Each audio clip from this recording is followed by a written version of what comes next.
ರಾಮನಾಮವೆಂಬ ಮಹಾ ಅಸ್ತ್ರ.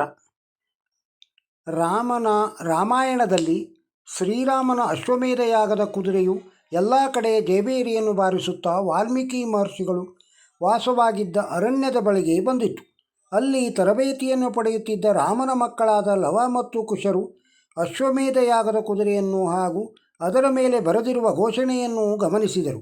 ಇಬ್ಬರೂ ಸೇರಿ ಆ ಕುದುರೆಯನ್ನು ಕಷ್ಟಪಟ್ಟು ಹಿಡಿದು ಅದನ್ನು ಕಾಡಿನಲ್ಲಿರುವ ಒಂದು ಭಾರೀ ವೃಕ್ಷಕ್ಕೆ ಕಟ್ಟಿಹಾಕಿದರು. ಅದು ಎಷ್ಟೇ ಒದ್ದಾಡಿದರೂ ಅದರ ಹಿಡಿತದಿಂದ ತಪ್ಪಿಸಿಕೊಳ್ಳಲು ಸಾಧ್ಯವಾಗಲಿಲ್ಲ. ಮೊದಲಿಗೆ ಶತ್ರುಘ್ನನ ನೇತೃತ್ವದಲ್ಲಿ ಅಲ್ಲಿಗೆ ಆಗಮಿಸಿದ ರಾಮನ ಸೈನ್ಯ ಆ ಚಿಕ್ಕ ಮಕ್ಕಳ ಕೃತ್ಯವನ್ನು ನೋಡಿ ಆಶ್ಚರ್ಯಚಕಿತರಾದರು.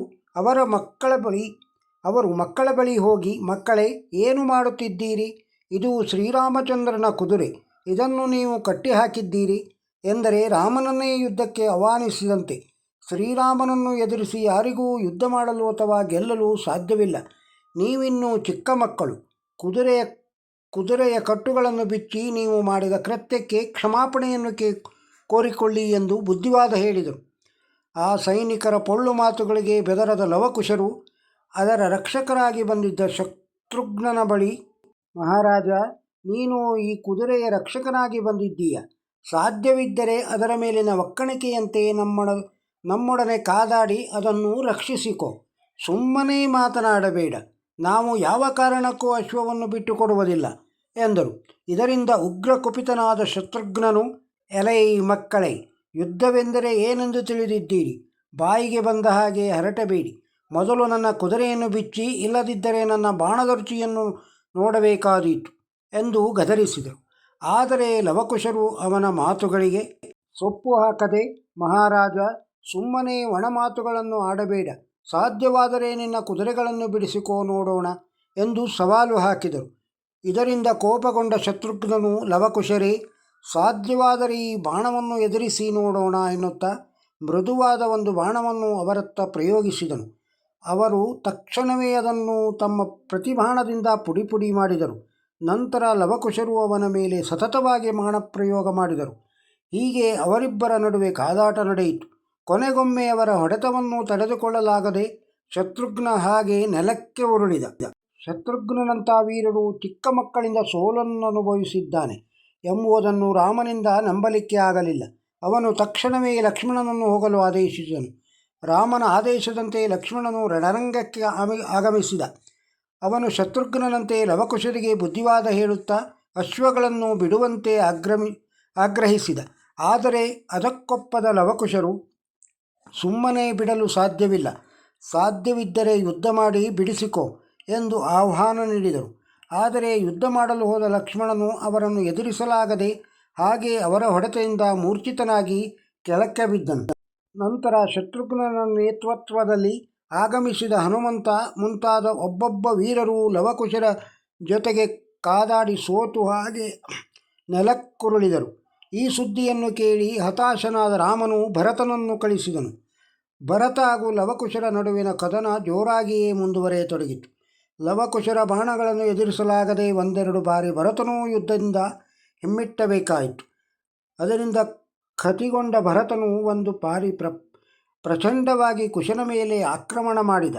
ಅವನು ಮಾಡಿದ ಆಕ್ರಮಣಕ್ಕೆ ಕುಶನು ಪ್ರಜ್ಞೆ ತಪ್ಪಿ ಕೆಳಕ್ಕೆ ಬಿದ್ದ. ಆದರೆ ಅದಕ್ಕೆ ಅಧೀರನಾಗದ ಲವನು ಅವನಲ್ಲಿ ನೆಟ್ಟಿದ್ದ ಬಾಣವನ್ನು ಕಿತ್ತು ತೆಗೆಯುತ್ತಾ ಅರಣ್ಯ ದೇವತೆಯನ್ನು ಪ್ರಾರ್ಥಿಸಿದನು. ತಕ್ಷಣವೇ ನಿದ್ದೆಯಿಂದ ಎಚ್ಚೆತ್ತವರಂತೆ ಕುಶನು ಎದ್ದು ಕುಳಿತ. ನಂತರ ಲವಕುಶರಿಬ್ಬರು ಭರತನ ಸೈನ್ಯವನ್ನು ನಾಶ ಮಾಡುತ್ತಾ ಹೋದರು. ಅವರು ಹನುಮಂತನನ್ನು ಭರತನನ್ನು ಘಾಸಿಗೊಳಿಸಿದರು. ವಾನರ ಸೈನ್ಯವೆಲ್ಲ ಲವಕುಶರ ದಾಳಿಗೆ ಧೂಳೀಪಟವಾಯಿತು. ತನ್ನಷ್ಟೇ ಪ್ರಬಲರಾದ ಭರತ ಹಾಗೂ ಹನುಮಂತರು ಪ್ರಜ್ಞೆ ತಪ್ಪಿ ಬಿದ್ದುದನ್ನು ಕೇಳಿ ರಾಮನಿಗೆ ಭಾರೀ ಆಶ್ಚರ್ಯವಾಗತೊಡಗಿತು. ಹಾಗಾಗಿ ಅವನೇ ಯುದ್ಧಕ್ಕೆ ಸಿದ್ಧನಾಗಿ ಹೊರಟ. ಅವನ ಜೊತೆಯಲ್ಲಿ ವಿಭೀಷಣ, ಸುಗ್ರೀವ ಮುಂತಾದ ಪ್ರಬಲರೆಲ್ಲರೂ ಜೊತೆಗೂಡಿದರು. ರಣರಂಗಕ್ಕೆ ಬಂದಾಗ ಅಲ್ಲಿನ ಪರಿಸ್ಥಿತಿ ನೋಡಿ ಎಲ್ಲರೂ ಆಶ್ಚರ್ಯಚಕಿತರಾದರು. ರಾವಣನಂತಹ ರಾಕ್ಷಸನನ್ನೇ ಸದಿಬಡಿದು ಲಂಕೆಯನ್ನು ವಶಪಡಿಸಿಕೊಂಡ ಈ ಕಪಿ ಸೈನ್ಯವು ಹೆಣಗಳ ರಾಶಿಯಾಗಿ ಬಿದ್ದು ಒದ್ದಾಡುತ್ತಿರುವ ದೃಶ್ಯ ನೋಡಿ ಅವರೆಲ್ಲರ ಕಣ್ಣುಗಳಿಗೆ ಕತ್ತಲು ಆವರಿಸಿದಂತಾಯಿತು. ಆ ಹೆಣಗಳ ರಾಶಿಯ ಮಧ್ಯೆ ಕೇವಲ ಇಬ್ಬರು ಬಾಲಕರು ಮಾತ್ರ ಬಿಲ್ಲು ಬಾಣಗಳನ್ನು ಹಿಡಿದು ಯುದ್ಧ ಮಾಡುತ್ತಿದ್ದಾರೆ. ರಾಮನಿಗೆ ಅವರನ್ನು ನೋಡಿದರೆ ಮಮತೆ ಉಕ್ಕಿ ಬರುತ್ತಿದೆ. ಅವರನ್ನು ಎತ್ತಿ ಮುದ್ದಾಡಬೇಕು ಅನಿಸುತ್ತಿದೆ. ಏನೇ ಮಾಡಿದರೂ ಅವನಿಗೆ ಅವರುಗಳ ಮೇಲೆ ಕೋಪ ಬರುತ್ತಿಲ್ಲ. ಬಾಣಗಳನ್ನು ಬಿಡಲು ಸಾಧ್ಯವಾಗುತ್ತಿಲ್ಲ. ಅವನು ಅವರ ಬಳಿ ಹೋಗಿ, ಓ ಮುದ್ದು ಮಕ್ಕಳೇ, ನೀವು ಯಾರು? ನಾನು ಅಯೋಧ್ಯೆಯ ರಾಜನಾದ ಶ್ರೀರಾಮಚಂದ್ರ. ನಿಮ್ಮ ತಂದೆ ತಾಯಿಗಳು ಯಾರು? ನೀವು ಯುದ್ಧದಲ್ಲಿ ನನ್ನ ಕಡೆಯ ಯೋಧರನ್ನು ಹೇಗೆ ನಾಶ ಮಾಡುತ್ತಿರುವಿರಿ? ನಿಮಗೆ ಈ ವಿದ್ಯೆಗಳನ್ನು ಕಲಿಸಿದವರಾರು? ಮುಂತಾದ ಪ್ರಶ್ನೆಗಳನ್ನು ಕೇಳಿದರು. ಅದಕ್ಕೆ ಆ ಬಾಲಕರು, ಮಹಾರಾಜರು, ನಾವು ಅರಣ್ಯದ ಮಕ್ಕಳು. ನಮ್ಮ ತಾಯಿ ಜನಕರಾಜನ ಮಗಳಾದ ಸೀತಾದೇವಿ. ಅವಳು ನಮಗೆ ಸೂಕ್ತ ವಿದ್ಯಾಬುದ್ಧಿಗಳನ್ನು ನೀಡಿ ಬೆಳೆಸುತ್ತಿದ್ದಾಳೆ. ನಮ್ಮನ್ನು ವಾಲ್ಮೀಕಿ ಮಹರ್ಷಿಗಳು ಆಶ್ರಯ ನೀಡಿ ಸಲಹುತ್ತಿದ್ದಾರೆ. ನಮ್ಮ ತಂದೆಯ ಬಗ್ಗೆ ಆಗಲಿ ಅಥವಾ ನಮ್ಮ ಕುಲದ ಬಗ್ಗೆಯಾಗಲಿ ನಮಗೇನೂ ಗೊತ್ತಿಲ್ಲ ಎಂದರು. ಅವರಿಬ್ಬರೂ ತನ್ನ ಮಕ್ಕಳು ಎಂದು ತಿಳಿದಾಗ ರಾಮನಿಗಾದ ಸಂತೋಷ ಅಷ್ಟಿಷ್ಟಲ್ಲ. ಆತನು ರೆಪ್ಪೆಗಳನ್ನು ಮುಚ್ಚದೆ ಮಕ್ಕಳನ್ನು ತದೇಕಚಿತ್ತದಿಂದ ನೋಡುತ್ತಾ ಆನಂದಿಸತೊಡಗಿದನು. ಎಷ್ಟೆಷ್ಟು ನೋಡಿದರೂ ಮತ್ತಷ್ಟು ನೋಡಬೇಕೆಂಬಾಸೆ ಮನದಲ್ಲಿ ಚಿಗುರುತ್ತಿತ್ತು. ಅವನು ಮಕ್ಕಳ ಲೋಕದಲ್ಲಿ ತನ್ನನ್ನು ತಾನೇ ಮರೆತು ಬಿಟ್ಟನು. ಆಗ ಲವಕುಶರು, ಪ್ರಭು ರಾಮಚಂದ್ರ, ನೀನು ಅಯೋಧ್ಯೆಯ ರಾಮ ಮಹಾರಾಜ ಎನ್ನುತ್ತಿದ್ದೀಯ. ನೀನೇನಾದರೂ ಅಶ್ವಮೇಧಯಾಗದ ಅಶ್ವವನ್ನು ಬಿಡಿಸಿಕೊಂಡು ಹೋಗಲು ಬಂದಿದ್ದೀಯಾ? ಹಾಗೆ ಬಿಡಿಸಿಕೊಂಡು ಹೋಗಬೇಕೆಂದಿದ್ದರೆ ನಮ್ಮೊಡನೆ ಯುದ್ಧ ಮಾಡಿ ಗೆದ್ದು ತೆಗೆದುಕೊಂಡು ಹೋಗಬಹುದು. ಇಲ್ಲದಿದ್ದರೆ ಯಾವ ಕಾರಣಕ್ಕೂ ನಾವು ಈ ಅಶ್ವವನ್ನು ಬಿಟ್ಟುಕೊಡುವುದಿಲ್ಲ ಎಂದರು. ಹೀಗೆ ಹೇಳುತ್ತಾ ಲವಕುಶರು ತಮ್ಮ ಬಿಲ್ಲುಬಾಣಗಳನ್ನು ಹೂಡಿ ರಾಮನ ಮೇಲೆ ಯುದ್ಧ ಮಾಡಲು ಪ್ರಾರಂಭಿಸಿಯೇ ಬಿಟ್ಟರು. ಅನಿವಾರ್ಯವಾಗಿ ರಾಮನೂ ಸಹ ಯುದ್ಧ ಮಾಡಲೇಬೇಕಾಯಿತು. ಆ ಚಿಕ್ಕ ಮಕ್ಕಳು ರಾಮನ ಕಡೆ ಬಾಣಗಳ ಮೇಲೆ ಬಾಣಗಳನ್ನು ನಿರಂತರವಾಗಿ ಪ್ರಯೋಗಿಸುತ್ತಾ, ಆದರೆ ರಾಮನು ಆ ಅಸ್ತ್ರಗಳಿಗೆ ಪ್ರತ್ಯಾಸ್ತ್ರಗಳನ್ನು ಬಿಟ್ಟು ಅವುಗಳನ್ನು ಉಪಶಮನಗೊಳಿಸುತ್ತಿದ್ದನೇ ವಿನಃ ಅಪ್ಪಿತಪ್ಪಿಯೂ ಮಕ್ಕಳಿಗೆ ಹಾನಿಯಾಗುವಂತಹ ಒಂದೇ ಒಂದು ಅಸ್ತ್ರವನ್ನು ಬಿಡಲಿಲ್ಲ. ಇದರಿಂದ ಕೊಂಡಂತೆ ಅಲ್ಲಿ ನೆರೆದಿದ್ದವರೆಲ್ಲರಿಗೂ ಆಶ್ಚರ್ಯವಾಗತೊಡಗಿತು. ಹೀಗೆ ಸಾಕಷ್ಟು ಕಾಲ ಯುದ್ಧ ಮಾಡಿದ ಮೇಲೆ ರಾಮನು ಆ ಮಕ್ಕಳು ತಮ್ಮ ಯುದ್ಧ ಕೌಶಲ್ಯವನ್ನು ತೋರಿಸುತ್ತಿದ್ದರೂ ತನ್ನ ಪ್ರತ್ಯಾಸ್ತ್ರಗಳಿಂದ ಮಕ್ಕಳಿಗೆ ತೊಂದರೆಯಾಗಬಹುದೆಂಬ ಭಯದಿಂದ ಯಾವ ಪ್ರತಿಕ್ರಿಯೆಯನ್ನು ತೋರದೆ ಅಸ್ತ್ರವನ್ನು ಕೆಳಕ್ಕೆ ಹಾಕಿ ಯುದ್ಧ ಮಾಡದೆ ಹಾಗೆ ರಥದ ಮೇಲೆ ಒರಗಿದನು. ಅನಿವಾರ್ಯವಾಗಿ ಲವಕುಶರು ಯುದ್ಧವನ್ನು ನಿಲ್ಲಿಸಬೇಕಾಯಿತು. ಆದರೆ ರಾಮನ ಈ ಮೌನ ಪ್ರತಿಕ್ರಿಯೆಯನ್ನು ಕಪಿಸೈನ್ಯವು ತಪ್ಪಾಗಿ ಭಾವಿಸಿತು. ಅವರೆಲ್ಲರೂ ರಾಮಪ್ರಜ್ಞೆ ತಪ್ಪಿ ಕೆಳಕ್ಕೆ ಬಿದ್ದ ಎಂದು ಭಾವಿಸಿ ದುಃಖ ತಡೆದುಕೊಳ್ಳಲಾಗದೆ ಕಿರುಚುತ್ತಾ ಗೋಳಾಡತೊಡಗಿದರು. ಈ ಕೂಗಾಟಕ್ಕೆ ಎಚ್ಚರಗೊಂಡ ಹನುಮಂತನಿಗೆ ರಾಮನು ಶ್ರುತಿ ತಪ್ಪಿ ಬಿದ್ದಿದ್ದಾನೆ ಎಂಬ ವಾರ್ತೆ ಕಿವಿಗೆ ಅಪ್ಪಳಿಸಿತು. ಮನಸ್ಸಿನಲ್ಲಿಯೂ ಅಂತಹ ವಾರ್ತೆಗಳನ್ನು ಕೇಳಲು ಇಷ್ಟಪಡದ ಅವನಿಗೆ ಕೋಪವನ್ನು ನಿಗ್ರಹಿಸಿಕೊಳ್ಳಲಾಗಲಿಲ್ಲ. ನನ್ನ ಪ್ರಭುವನ್ನು ಘಾಸಿಗೊಳಿಸಿದವರಾರು? ಅವರಿಬ್ಬರನ್ನು ಈಗಲೇ ಕೊಂದು ಸ್ವರ್ಗಕ್ಕೆ ಕಳಿಸುತ್ತೇನೆ ಎಂದು ಗರ್ಜಿಸುತ್ತಾ ತನ್ನ ದೈತ್ಯಾಕಾರವನ್ನು ತಾಳಿದನು. ಆಕಾಶದಷ್ಟು ಎತ್ತರಕ್ಕೆ ಅಗಾಧವಾಗಿ ಬೆಳೆದ ಹನುಮಂತನು ಕೈಯಲ್ಲಿ ಭಾರೀ ಗದೆಯನ್ನು ಹಿಡಿದು ಲವಕುಶರ ಮೇಲೆ ಏರಿ ಬಂದನು.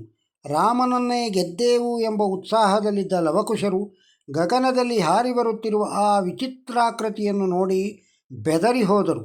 ಆಗ ಲವನು ಕುಶನ ಬಳಿ, ಅಣ್ಣ, ಅಲ್ಲಿ ನೋಡು, ಒಂದು ದೈತ್ಯಾಕೃತಿಯ ಕಪಿ ನಮ್ಮನ್ನು ಕೊಲ್ಲಲು ಗದೆ ಹಿಡಿದು ಬರುತ್ತಿದೆ. ಅದನ್ನು ಕೊಲ್ಲಬೇಕಾದ ಅಸ್ತ್ರ ಇದ್ದರೆ ತಕ್ಷಣವೇ ಪ್ರಯೋಗಿಸಿ ಅದನ್ನು ನಾಶ ಮಾಡು, ತಡ ಮಾಡಬೇಡ. ಇಲ್ಲದಿದ್ದರೆ ಅದು ನಮಗೆ ಹಾನಿ ಮಾಡಿಬಿಟ್ಟೀತು ಎಂದು ಆಗ್ರಹಿಸತೊಡಗಿದನು. ಅದಕ್ಕೆ ಕುಶನು ನಗುತ್ತಾ, ಸಾಮಾನ್ಯವಾದ ಅಸ್ತ್ರಗಳಿಂದ ಈ ಕಪಿಯನ್ನು ಎದುರಿಸಲು ಸಾಧ್ಯವಿಲ್ಲ. ಇದನ್ನು ಎದುರಿಸಲು ಒಂದು ಮಹಾ ಅಸ್ತ್ರವನ್ನೇ ಪ್ರಯೋಗಿಸಬೇಕು ಎಂದನು. ಹಾಗಾದರೆ ಆ ಅಸ್ತ್ರವನ್ನು ತಕ್ಷಣವೇ ಪ್ರಯೋಗಿಸು, ವಿಳಂಬ ಮಾಡಬೇಡ. ಇಲ್ಲದಿದ್ದರೆ ಈ ಕಪಿಯು ನಮ್ಮಿಬ್ಬರನ್ನು ನಾಶ ಮಾಡಿಬಿಡುತ್ತದೆ ಎಂದು ಮತ್ತೆ ಅವಸರಪಡಿಸತೊಡಗಿದನು. ಅದು ಬಿಲ್ಲು ಬಾಣಗಳಿಂದ ಪ್ರಯೋಗಿಸುವಂತಹ ಅಸ್ತ್ರವಲ್ಲ. ಈ ಕಪಿಯನ್ನು ಬಗ್ಗುಬಡಿಯಲು ರಾಮನಾಮವೆಂಬ ಮಹಾ ಅಸ್ತ್ರವನ್ನೇ ಪ್ರಯೋಗಿಸಬೇಕು. ಅದೊಂದು ಅಸ್ತ್ರಕ್ಕೆ ಮಾತ್ರ ಅದು ತಲೆಬಾಗುತ್ತದೆ. ನಾವಿಬ್ಬರೂ ಈಗ ರಾಮನಾಮದ ಅಸ್ತ್ರವನ್ನು ಪ್ರಯೋಗಿಸೋಣ ಬಾ ಎನ್ನುತ್ತಾ ಲವಕುಶರಿಬ್ಬರೂ ರಾಮನಾಮವನ್ನು ಪಠಿಸಲು ಪ್ರಾರಂಭಿಸಿದರು. ಅನನ್ಯ ಭಕ್ತಿಯಿಂದ ಆ ಮಕ್ಕಳಿಬ್ಬರೂ ನಾಮಸ್ಮರಣೆ ಮಾಡುತ್ತಾ ಜಯ ಜಯ ರಾಮ, ಜಯ ಜಯ ಶ್ರೀರಾಮ ಎನ್ನುತ್ತಾ ರಾಮನಾಮವನ್ನು ರಾಗವಾಗಿ ಹಾಡತೊಡಗಿದರು. ಜೊತೆಯಲ್ಲಿ ಆಶ್ರಮದಲ್ಲಿದ್ದ ಇನ್ನೂ ಕೆಲವು ಮಕ್ಕಳು ಅಲ್ಲಿಗೆ ಆಗಮಿಸಿ ರಾಮನಾಮ ಸ್ಮರಣೆಯಲ್ಲಿ ಪಾಲ್ಗೊಂಡರು.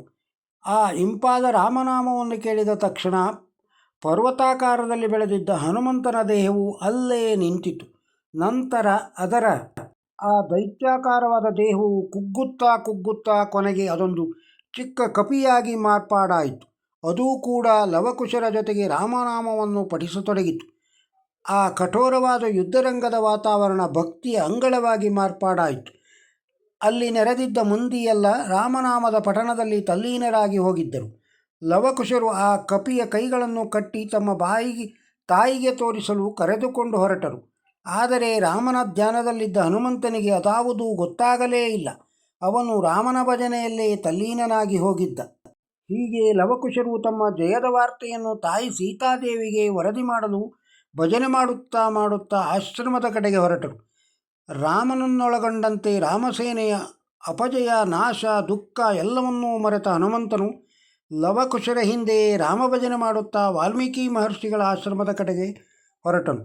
ಅತ್ತ ವಾಲ್ಮೀಕಿ ಆಶ್ರಮದಲ್ಲಿ ಹೀಗೆ ತೇಲಿ ಬರುತ್ತಿದ್ದ ರಾಮನಾಮವನ್ನು ಸವಿಯುತ್ತಾ ಆನಂದಭರಿತಳಾದ ಸೀತಾ ಮಾತೆಯು ಆಶ್ರಮದಿಂದ ಹೊರಕ್ಕೆ ಬಂದಳು.